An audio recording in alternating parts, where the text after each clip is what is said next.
Hola a todos, el vídeo de hoy es un vídeo muy especial porque tengo una invitada de primer nivel aquí conmigo.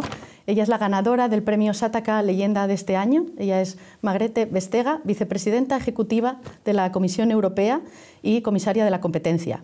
La vicepresidenta ha estado luchando por defender los derechos digitales de los usuarios, la privacidad, imponiendo nueva legislación a favor de los derechos digitales del usuario. También ha defendido al consumidor frente a las Big Tech y es una de las políticas con más influencia y más poderosa de la Comisión Europea. Vice President, first of all, thank you a lot for being here. It's an honor for us, for Sataka, for you to be here and accept our Sataka Leyenda Award. Well, it's an honor for me. Thank you very much and congratulations on everything you have achieved. This must have been the most amazing travel over these years, but it's really, really impressive. Thank you a lot. So I'm going to start with a brief personal question, but out of curiosity, okay? Mm-hmm. You might find this question a bit weird, but is it true that Borgen, the TV show, is based on you? You know the TV show Borgen? Oh yes, I know the TV show Borgen because it has been translated, I think, to 44 languages. Yeah, it is. And yes, it seems to be a fact that I've been part of the inspiration for the series. I've read that everywhere, but I don't seem to find the source, so I don't know if that's true. I think it's half urban myth, half reality.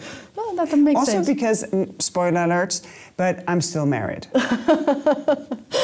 That's a good point.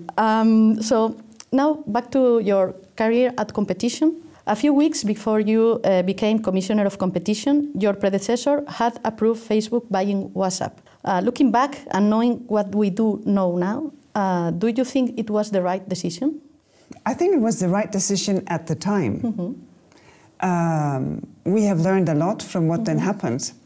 Mm-hmm. So now we look much more carefully if we see that there is a risk that it's an acquisition that will reinforce a monopoly position, or if it's acquisition that will prevent competition, basically just buying competition up, or if it's an acquisition to close for innovation. So we have learned a lot from what happened over those years, and now I think we are much more effective than what we were. A while ago, you imposed a big fine. It's not a fine, but you know, for our readers, a fine against Apple for a scheme they used to pay less taxes in Europe. But the fine was scrapped by Europe's General Court. What went wrong there, and what can be done to avoid that? Well, that is something that I take, very much to heart, because I think it's so unfair that the huge majority of businesses, they pay their taxes. And then you find a few businesses who are very profitable who do not pay their taxes. And we have appealed the case, but it's a very difficult appeal. So we'll see what is happening. So we will find a way to continue, because I think the fight for tax justice is really a core effort. I think it's a core of what we stand for in Europe, that it's not just for the small businesses to pay their taxes, it is for everyone. But this will be a difficult appeal. And do you think we will see more cases like this soon, like the Apple? I don't think we will see such big cases, because the fact that Apple didn't pay 13 billion euros in taxes reflects that it's a giant company and that they paid very, very little in taxes. So I don't think we will see cases of the same amount, but we will continue the work to see if member states have given a tax break to certain companies. Okay, and talking about fines, do you think big fines work against the big tech? And what I mean, they are big companies, they can pay, so are they effective? I think if they were sort of standalone, it would not be enough. I think they dent the brand, because it's not a good thing if a company is seen to be doing something illegal and having to pay a fine. But the fine is just to punish past behavior. The two other things is that to stop that illegal behavior and not to do anything with the same effect. But the third thing I think is really important, and that is to figure out how to restore competition, how to reopen the market. And that has been quite painful to see how difficult it is, because digital markets, they move fast. So illegal behavior that closes the market for others may give a lot of harm. So this is why we have sort of called in the cavalry in the form of the Digital Markets Act, that will allow us to be faster, and because of that also much more effective to keep the market open. GDPR, we are going to talk a bit about GDPR. GDPR was a big step towards user privacy. Do you feel it's enough, or is still work to be done there? I think it has produced one very important thing among sort of fundamentally, which is that now we know we have privacy. I think before then it was a bit sort of wishy-washy, does it matter? But it does matter. Because not having privacy is like, well, you know, I love my mother, I tell her everything, but I don't want her with me all the time. And you know, not having privacy is like having someone watching you all the time. So that is, I think, a fundamentally good thing. But the second thing is that I think a lot of work needs to be done for us to, you know, enforce our right, to really feel empowered. You know, the time I spent with small cookie sliders, not just to take that green attractive button, you know, that is just there to make every data go. I think we need a lot more for people to really feel that they can use their rights. I was just going to ask you about cookies, because in a way I feel like GDPR has done a lot, but I always accept now the cookies, and I don't even read what they, you know, what I am accepting. I don't read that anymore. So I feel that consent forms are a good thing, but now we accept more things than before. I don't know if you know what I mean. I know exactly what you mean. And I don't know. I don't really have a question. It was more like. No, but you know, when things are easy and convenient. Then we take action. For instance, when you are asked if you take another app, do you want this app to track you? A lot of people say, no, we don't want that. But very few people take the effort either to go, you know, sort of a bit deeper into your phone's operating system to say, I don't want the apps to follow me, or at least scrap them once in a while to go in and sort of delete the cookies that you have. And the problem is that, you know, it's made for you to accept everything. It's made for you to say, oh, complicated, time-consuming, I don't understand. So we have a renewed goal with the combination of the Digital Markets Act and the Digital Services Act, so that dark patterns will be forbidden, so that you need real consent.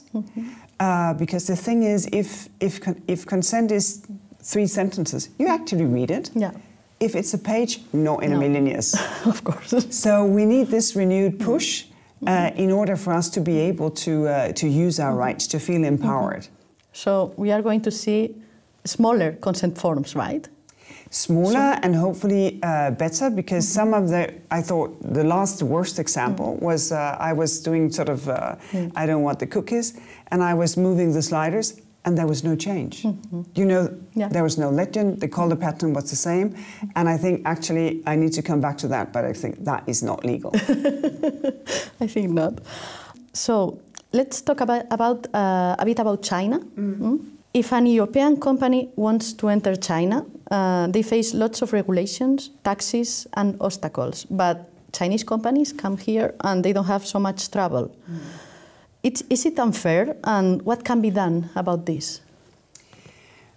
I think to some degree it is unfair. So we have made a number of changes.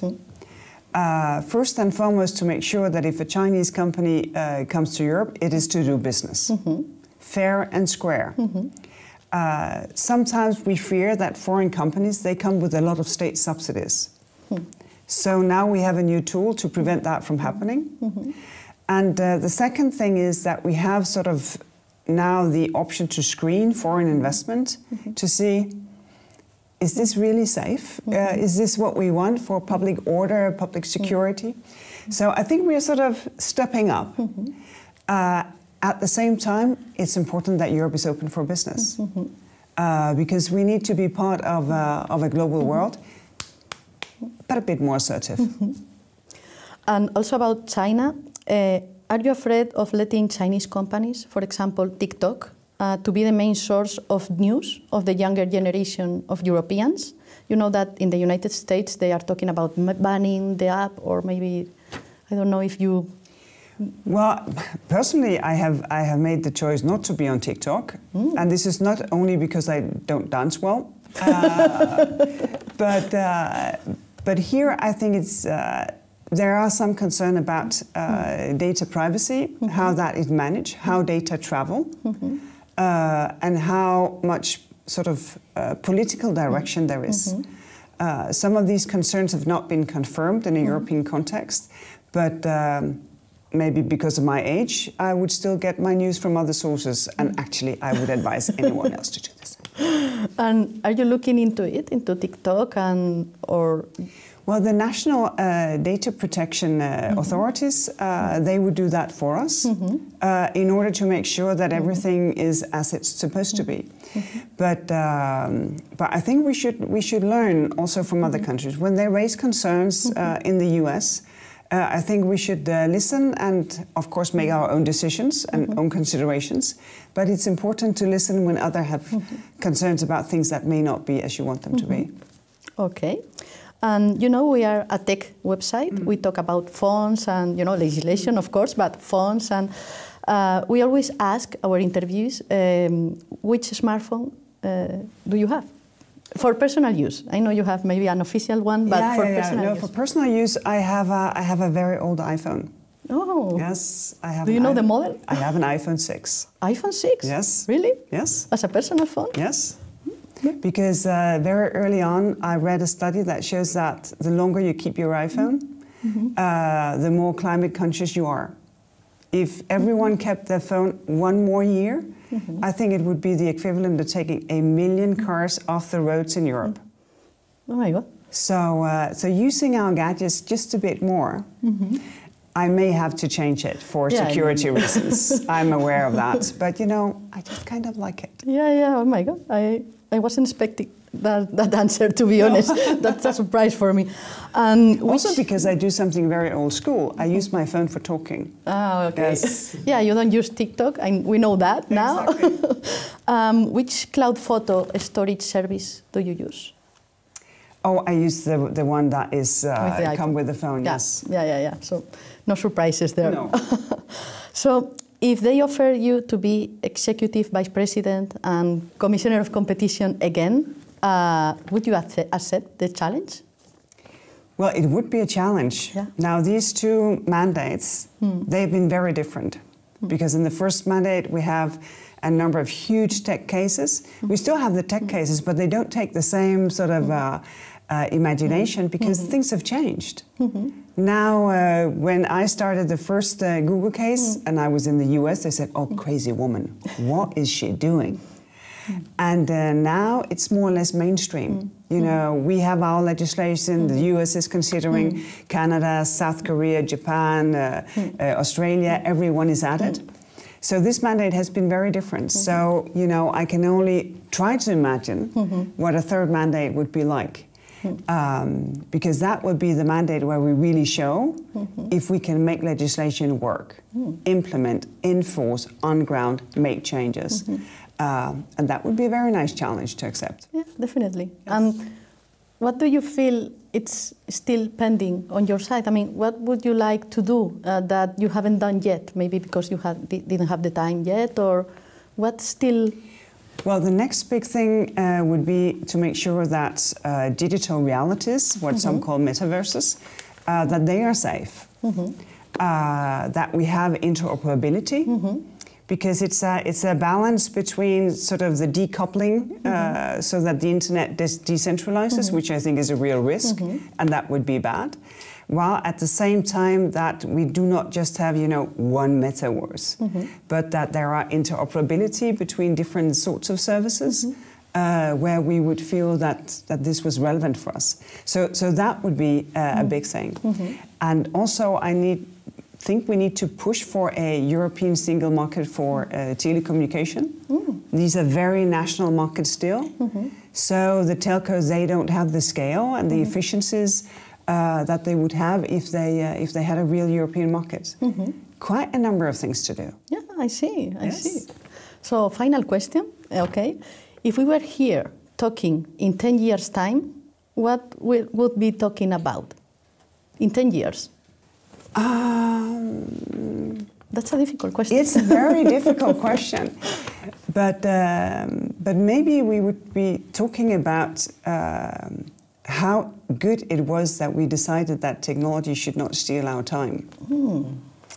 That we got a better balance with technology to make sure that we could also, what is it they say, run naked, you know, not having gadgets. Yeah.